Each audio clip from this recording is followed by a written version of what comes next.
గుంటూరు జిల్లాలో గడిచిన 24 గంటల్లో 393 పాజిటివ్ కేసులు నమోదైనట్లు శనివారం జిల్లా వైద్య ఆరోగ్య శాఖ అధికారులు వెల్లడించారు. దీంతో జిల్లాలో మొత్తం కరోనా కేసుల సంఖ్య 52,709కి చేరాయి. జిల్లాలో ఇవాళ కరోనాతో 3 మృతి చెందారు. 6,106 యాక్టివ్ కేసులుండగా 46,089 మంది కరోనా నుంచి కోలుకొని డిశ్చార్జ్ అయ్యారు. కుల మతాల మధ్య చిచ్చుపెట్టి ప్రతిపక్ష నేత చంద్రబాబు లబ్ధి పొందే ప్రయత్నం చేస్తున్నారని మంత్రి బొత్స సత్యనారాయణ ధ్వజమెత్తారు. బీజేపీ ఎజెండా చంద్రబాబు ఫాలో అవుతున్నారని విమర్శించారు. పార్టీ కార్యాలయంలో మంత్రి శనివారం మీడియాతో మాట్లాడారు. సీఎం జగన్ తిరుమలలో ఎంతో దైవభక్తితో ఉన్నారని పేర్కొన్నారు. కావాలనే డిక్లరేషన్పై వివాదం సృష్టించారని మంత్రి ఆగ్రహం వ్యక్తం చేశారు.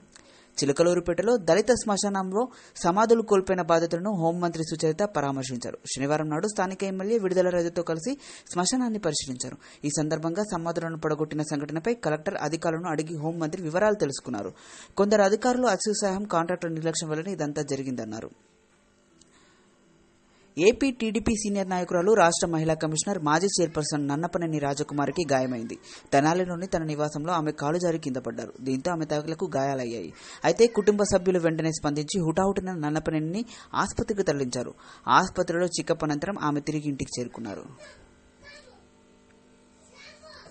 జిల్లాలో దారుణం చోటు చేసుకుంది. అనుమానంతో భార్యపై రోకలి బండ దాడి చేసి గాయపరిచాడు భర్త. ఘటనపై కేసు నమోదు చేసినట్లు ఎస్ఐ నజీర్ బేగ్ పేర్కొన్నారు. ఆయన తెలిపిన వివరాల ప్రకారం మాదాలకు చెందిన మహమ్మద్ షాతో మహిళకు వివాహమైంది. వీరి ముగ్గురు సంతానం. అందరికీ వివాహం చేశారు. భార్యపై